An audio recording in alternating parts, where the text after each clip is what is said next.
있습니다.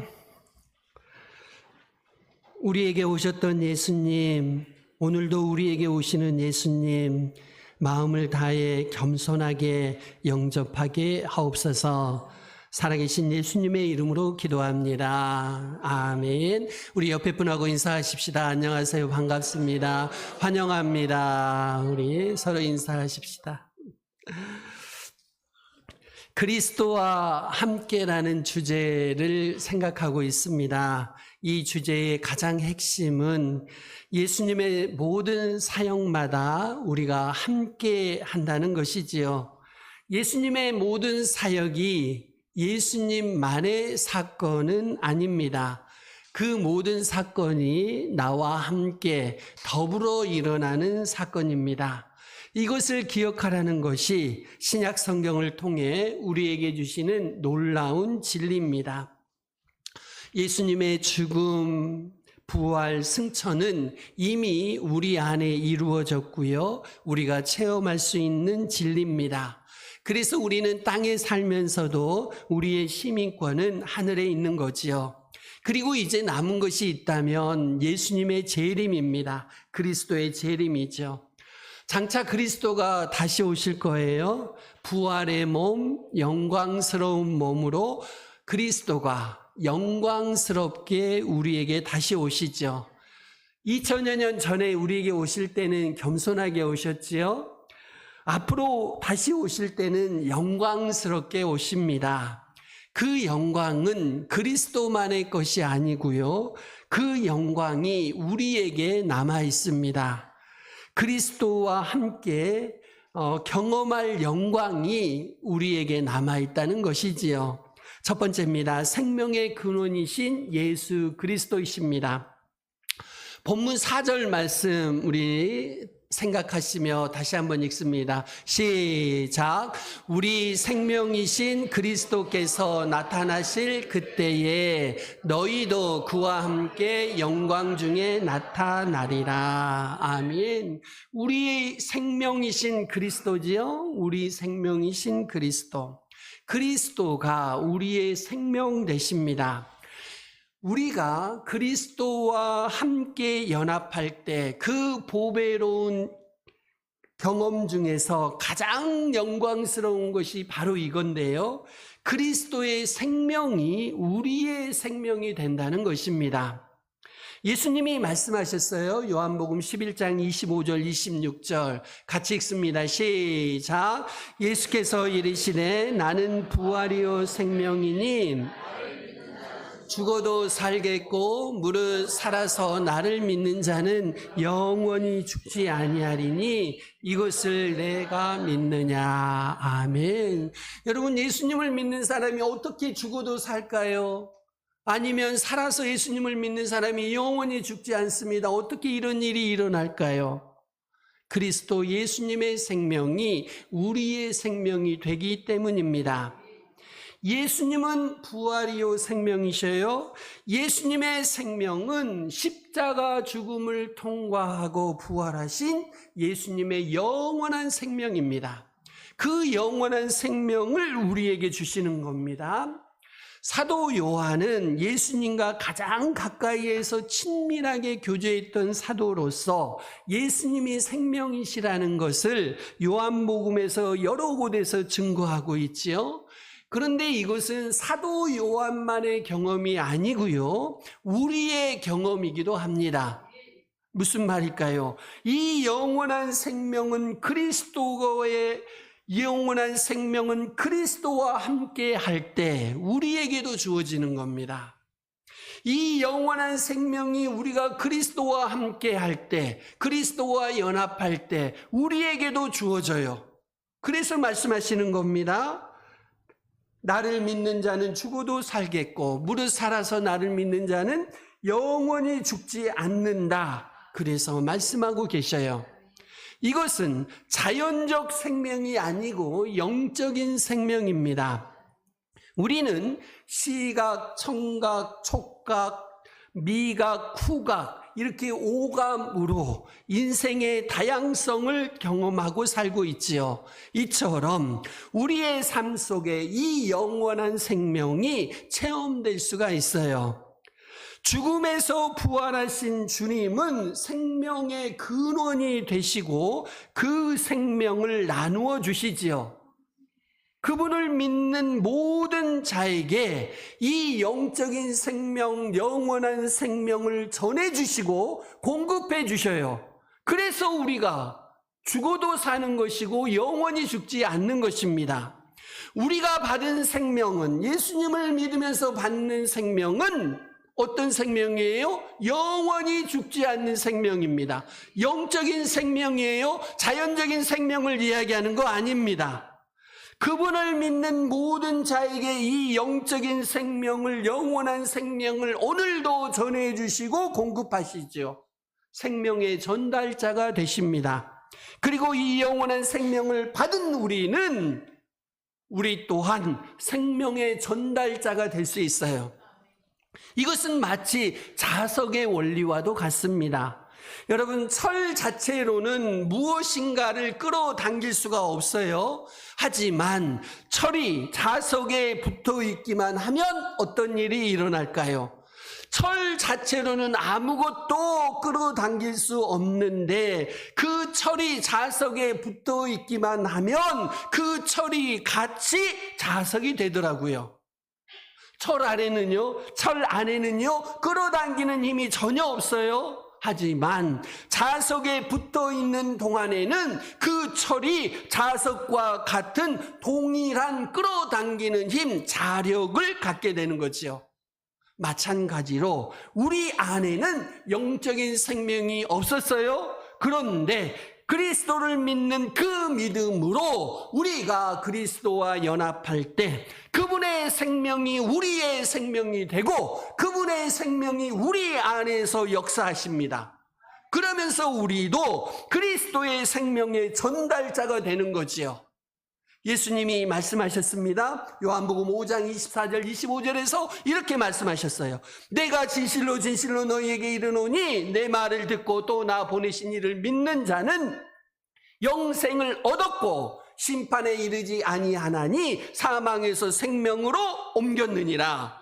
진실로 진실로 너희에게 이르노니 죽은 자들이 하나님의 아들의 음성을 들을 때가 오나니 곧 이때라. 듣는 자는 살아나리라. 여러분, 믿는 자는 영생을 얻었고, 과거형입니다. 믿는 자는 영생을 얻었고 사망에서 생명으로 옮겼습니다. 여러분, 우리의 자연적인 생명은 죽음 앞에 무력합니다. 좌절하고요, 절망하지요. 우리의 자연적인 생명은 죽음을 넘을 수가 없어요. 우리의 자연적인 생명은 죽음을 넘어설 수 없는 그런 생명이지요. 우리의 생명이 죽음을 넘어설 수 없는 자연적인 생명이 된 것은 하나님 안에 있는 영적인 생명을 우리가 잃어버렸기 때문이지요. 에베소서 2장 1절은 말씀합니다. 그는 허물과 죄로 죽었던 너희를 살리셨도다.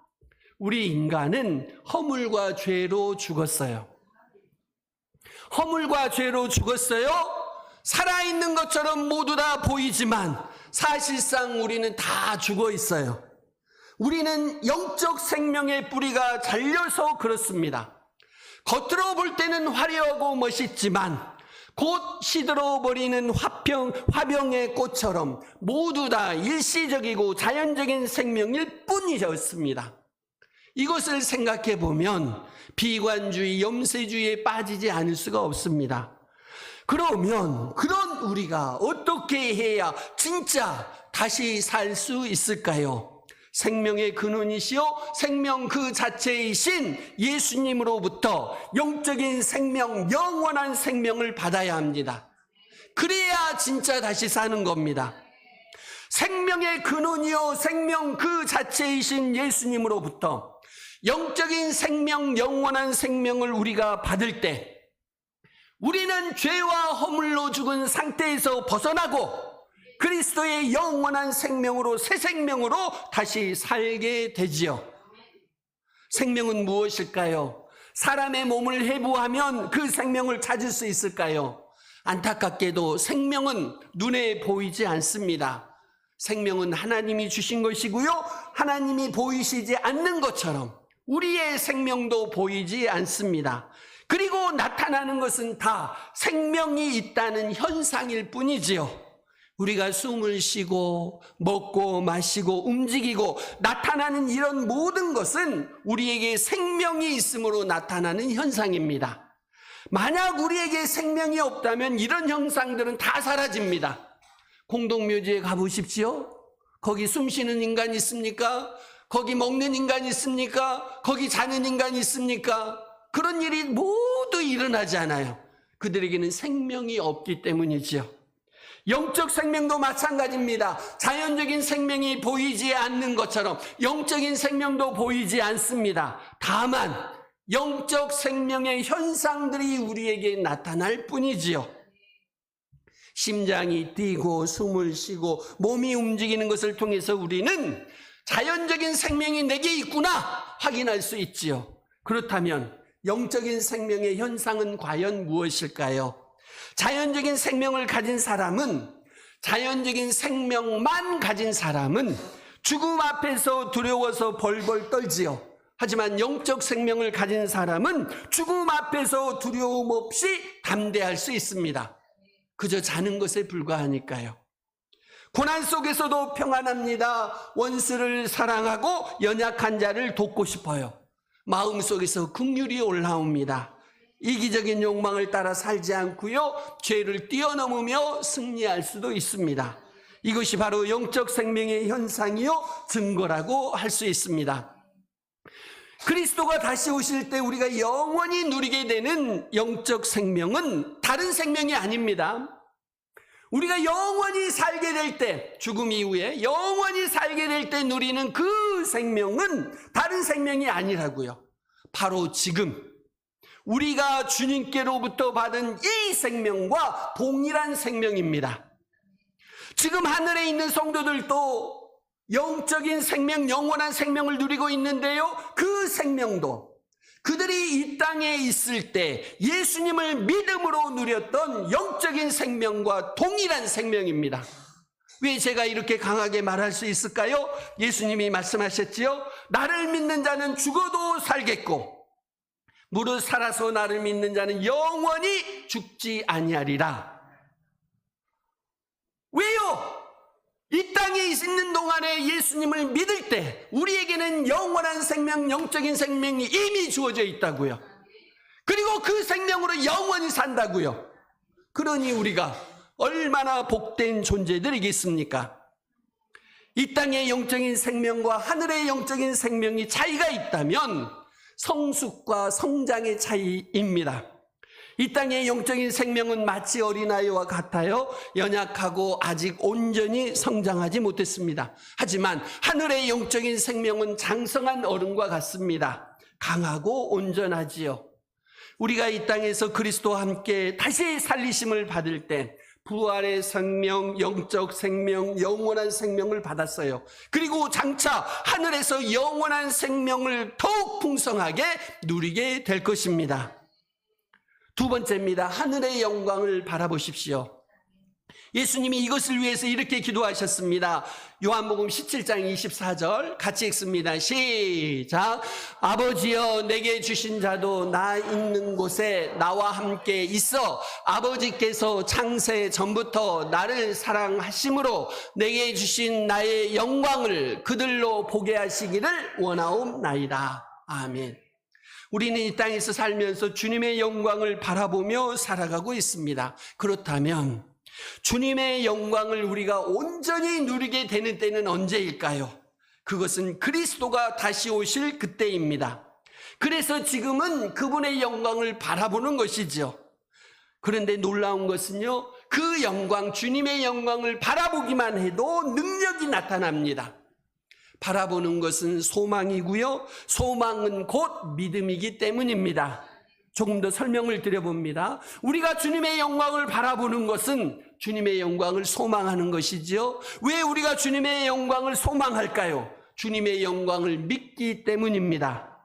그리고 그 믿음은 우리 인생의 방향을 조정해주고, 우리가 다시 주님의 영광을 바라보며 오늘도 산다면요, 우리 인생의 방향을 조정해주고, 인생의 목적을 조정해주고, 우리 인생의 의미와 가치를 부여해줍니다. 그렇게 살도록 이끌어주십니다. 이것이 바로 능력이지요. 주님의 영광을 바라는 사람은요, 그렇지 않는 사람과 분명히 차이가 납니다. 아직 온전히 주님의 영광이 나타나지 않아도 그렇습니다. 하지만 그 영광을 바라볼 때 우리는 이 땅에서도 능력 있게 살아갈 수가 있지요. 사실 그리스도와 함께 장차 누리게 될 영광과 오늘 우리가 이 땅에서 바라보는 영광은 비교할 수가 없습니다. 그럼에도 불구하고 능력이 있습니다. 이 시간에 제가 강조하고 싶은 것은 우리가 장차 그리스도와 함께 누리게 될 영광입니다. 존 스토트가 이렇게 말을 합니다.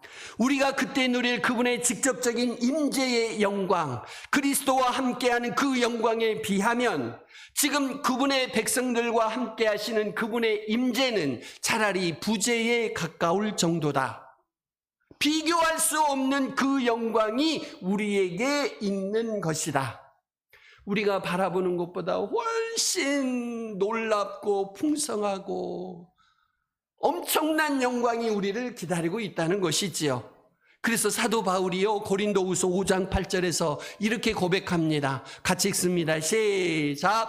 우리가 담대하여 원하는 바는 차라리 몸을 떠나 주와 함께 있는 그것이라. 아멘. 주님의 영광을 바라보기 때문입니다. 바울이 세상이 싫어서 세상을 비관해서 빨리 죽고 싶다는 게 아닙니다. 이 땅에서 바라보고 누리는 주님의 영광이 아무리 영광스러워도 하늘에서 그리스도와 함께 누리게 될 그 영광에 비하면 이 땅에서 누리는 영광은 아무것도 아니라는 뜻이지요. 그래서 바울이 담대하게 간절히 그리스도와 함께하는 영광을 구하고 있습니다. 그러면서도 하나님이 바울을 이 땅에 있게 하신 목적과 뜻이 있으므로 그 목적과 뜻을 위해 살아야 된다라고 고린도후서에서 고백하고 있지요. 물론 우리가 이 땅에서 그리스도와 함께 누리는 영광도 놀라운 것이지요. 그런데 이 영광보다, 우리가 이 땅에서 누리는 영광보다 더 놀라운 영광, 더 풍성한 영광, 더 영광스러운 영광이 하늘에 우리를 위해 예비되어 있습니다. 그래서 하늘에서 누릴 주님의 영광을 고대하며 소망하는 것이지요. 지금은 믿음으로 바라보며 영으로 그리스도를 영으로 그리스도의 영광, 그리스도의 임재를 체험하지요. 하지만 주님이 재림하실 그때는 실제로 영과 육으로 그리스도를 만납니다. 실제로 그리스도와 함께합니다. 실제로 그리스도의 영광을 체험합니다. 그러니 그 영광을 소망하지 않을 수 있을까요? 선다싱은 인도에서 시크교 집안에서 태어나고 자랐는데요. 그가 15살 때 환상으로 그리스도를 만나고 예수님을 믿게 되었습니다. 그 사실을 가족들에게 말했죠. 그러니까 일부는 너가 미쳤다, 일부는 그거 그냥 꿈이다, 이렇게 말했습니다. 그런데 선다싱이 진정한 그리스도인으로 거듭나서 예수 그리스도를 계속해서 고백하니까 가족들이 엄청나게 핍박하기 시작합니다. 그가 핍박 속에서 이렇게 고백합니다. 핍박이 아무리 강해도 그리스도와 함께 있지 않았을 때 내가 겪었던 불안과 같은 상태에 비하면 그깟 핍박은 아무것도 아니었다. 환난과 핍박을 견디는 것이 내게는 어렵지 않았다. 왜냐하면 그리스도가 없는 상태의 나는 물 없는 물고기와 같았고 새가 물속에 들어가 있는 것과 같았기 때문이다. 핍박은 아무것도 아니다. 나는 그리스도인으로 이 땅에 살지만 하늘에 사는 것이다. 우리가 이 땅에서 때때로 무시당하지요. 시험과 핍박을 당하지요. 세상에서 패배한 것처럼 보입니다. 하지만 사실 우리는 그리스도와 함께 하늘에 앉아있는 사람들입니다. 그저 보이지 않기 때문에, 때때로 우리의 믿음이 연약해지기 때문에, 우리의 생명이 보이지 않기 때문에 사람들은 우리를 알지 못하지요. 골로새서 3장 3절은 이렇게 말씀합니다. 같이 읽습니다. 시작. 이는 너희가 죽었고 너희 생명이 그리스도와 함께 하나님 안에 감추어졌습니다. 아멘. 그리스도가 아직은 영광 중에 나타나지 않으셨어요? 그리고 우리의 생명은 그리스도와 함께 하나님 안에 감추어져 있습니다. 그러니 세상의 눈에는 우리의 생명이 보이지 않아요. 예수님도 지상에 사실 때는요, 숨은 삶을 사셨습니다. 간혹 그분의 영광이 기적을 통해서 잠시 나타나긴 했지만 그분의 영광은, 진짜 영광은 감추어져 있었습니다. 예수님이 자주 아직 때가 이르지 않았다 말씀하셨어요. 영광스럽게 되실 때가 되지 않았다는 뜻이었고요. 십자가 죽음을 통해서 부활의 영광을 바라보고 계셨던 것이죠. 여러분, 이 생명이 하나님 안에 감추어져 있다는 것은 다른 한편으로 이 생명이 안전하다는 뜻입니다. 사단의 어떠한 시험과 공격이 있을지라도 하나님 안에 감추어져 있는 생명은 결코 무너뜨릴 수가 없어요. 결코 빼앗을 수 없어요. 누구 안에 있어서요? 하나님 안에 있으니까 사단이 절대로 빼앗을 수 없고 무너뜨릴 수 없습니다. 우리에게 주어진 영원한 생명, 영적 생명, 새 생명은 그리스도와 함께 하나님 안에 있습니다. 그래서 이 생명은 결코 죽지 않고 소멸되지 않고 아무도 빼앗을 수가 없어요. 그래서 죽어도 살고 살아서 믿는 자는 영원히 살 수 있습니다. 우리는 이 감추어진 하나님의 생명을 오늘도 누리며 전하고 있지요. 하지만 감추어져 있는 이 생명이 영광 가운데 온전히 나타날 때가 곧 올 것입니다.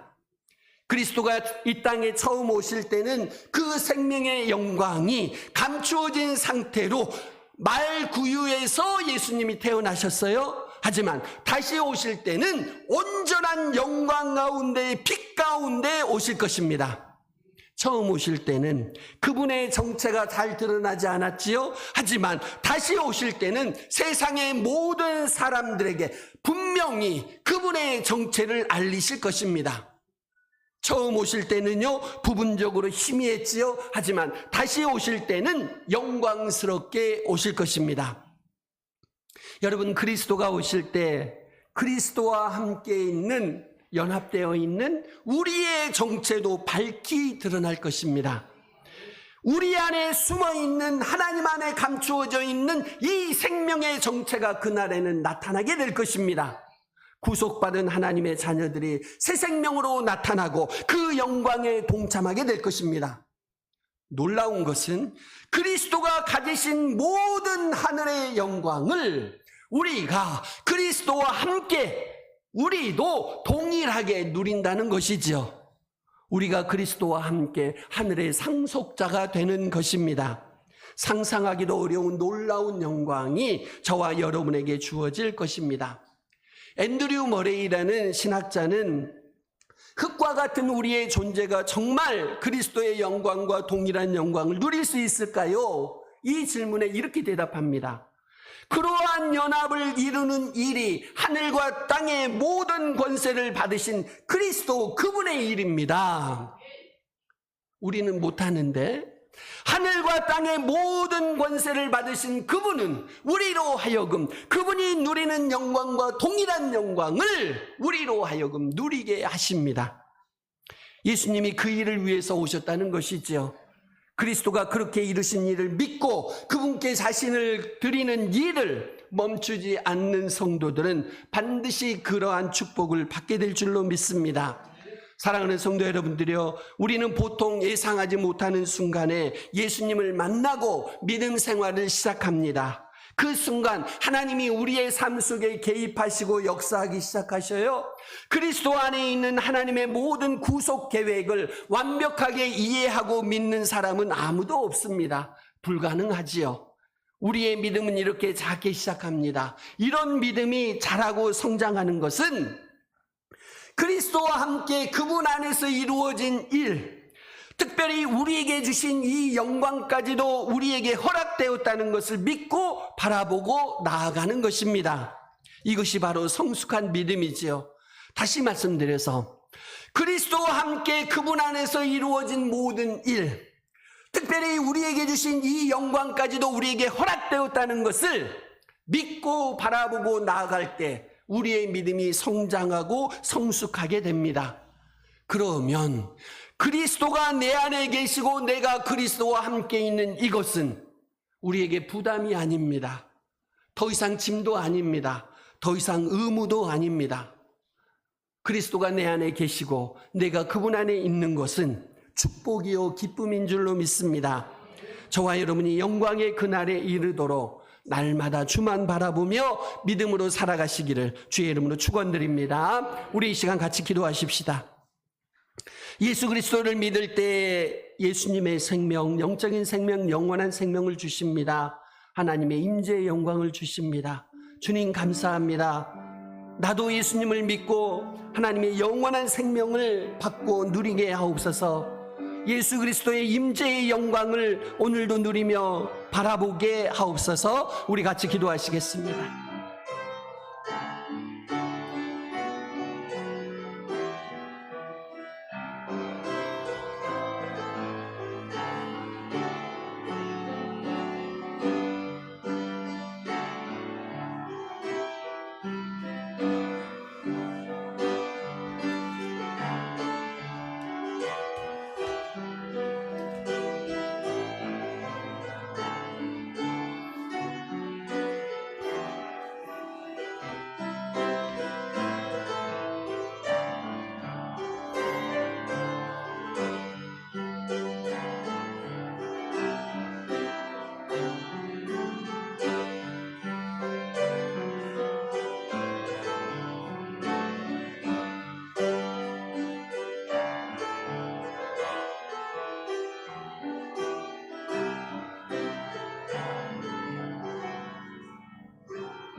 매일은의 교회를 축복하셔서 모두 다 예수님을 믿고 예수 그리스도의 생명, 영적인 생명, 영원한 생명을 받아 누리게 하옵소서.